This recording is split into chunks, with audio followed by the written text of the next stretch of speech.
This channel does not promote any violent, harmful, or illegal activities. All content provided by this channel is meant for an educational purpose only. প্রত্যেক দিনই এইটাই তো আমাদের কাজ, সারা বছর প্রত্যেক দিন মানুষের সঙ্গে থাকি, তারই পার্ট এখনও। সারাদিন জনসংযোগ হচ্ছে, মানুষের কথা শুনছি, মানুষের ভালোবাসা আশীর্বাদ নিচ্ছি, মানুষের যে দায়িত্ব, মানুষ যে কাজটা বলছেন সেটা নোট ডাউন করছি এবং আবার এগিয়ে যাচ্ছি। গতকাল একটা সৌজন্যমূলক ছবি দেখা গেল। যদি সাধারণ মানুষ এখানে যদি রোজ ওই জলের মধ্যে যাতায়াত করে, তাহলে যদি আমি এসছি এইখানে নির্বাচন লড়ার জন্য, আমারও দায়িত্ব হচ্ছে, আমারও কর্তব্য হচ্ছে এই প্রবলেমটাকে দেখা আর জেতার পর এই প্রবলেমটাকে সলভ করা। তো আমি এড়িয়ে যাব না, আমি সমস্যাকে এড়াই না। এইবার কি হচ্ছে যে সব জায়গায় জঞ্জাল দেখছি।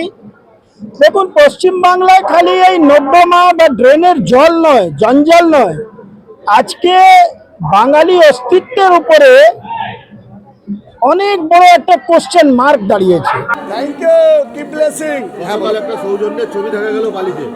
বিরোধী দলের যিনি প্রার্থী তার সঙ্গে আপনার শুভেচ্ছা বিনিময় আমি করলাম, আমি গিয়ে করলাম, আশীর্বাদ করলেন আপনাকে। বিজয় ভাবা।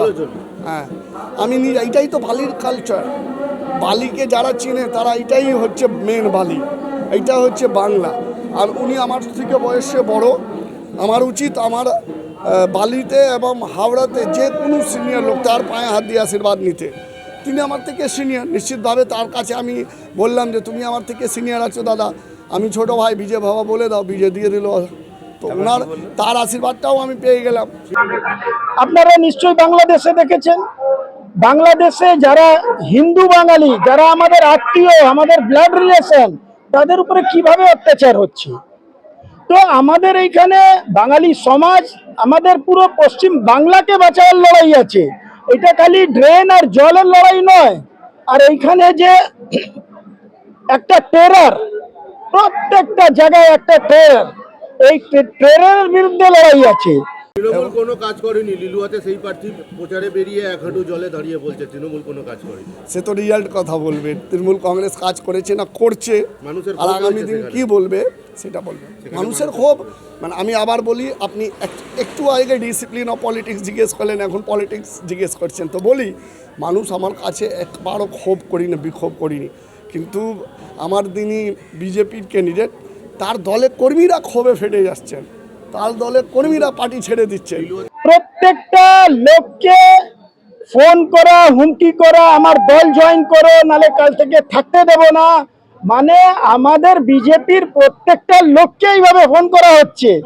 তো ঠিক আছে, সেটা আমরা বুঝে নেব, আমরা সেটার জন্য যা ব্যবস্থা করার আমরা করছি। রোজ বলছে যে আমি জয়েন করাবো, রোজ বিজেপির লোককে এখানে জয়েন করাতে হবে। তাদের যে লেভেলের যে লোক, যারা এইখানকার গুরুত্বপূর্ণ লোক, যারা সমাজের মধ্যে যাদেরকে অন্য চোখে মানুষ দেখে, তারা সবসময় ফোন করে যাচ্ছে।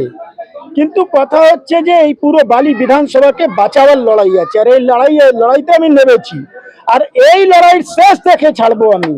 আর আমি বলছি প্রত্যেকটা মানুষকে, যত এখানে অসুবিধা আছে, নাগরিক পরিষেবা নেই, যদি যে ওয়ার্ডের মধ্যে জল এইভাবে জমে রয়েছে, তাহলে নিশ্চয়ই ওইখানে পানীয় জলের, শুদ্ধ পানীয় জল মানুষ পাবে না।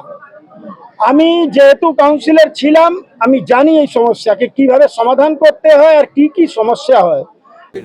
এরকম সিচুয়েশন নেই? কি সিচুয়েশন বলুন? মানুষের বাড়ির সামনে জল জমে। হ্যাঁ আছে, কিছু জায়গা আছে। তো আজকে কেন, আপনি তো ছিলেন, আমি তো যেদিন প্রথম দিন বেরিয়েছি সেদিন বলেছি আগে ঠিক করবো, তারপরে ভোট প্রচারে যাব। এখন আমি লিলুয়াতে ভোট প্রচারে যাইনি। আর আবার বলি, জঞ্জাল মুক্ত করব বালি, জঞ্জাল মুক্ত, জল মুক্ত, রাস্তাতে যে ড্রেনেজ জল সে মুক্ত করব লিলুয়া, এবং তারপরে মানুষ কাছে যাব, আমি দেখে নেবেন আপনি। আমি ভোট প্রচারে যাইনি।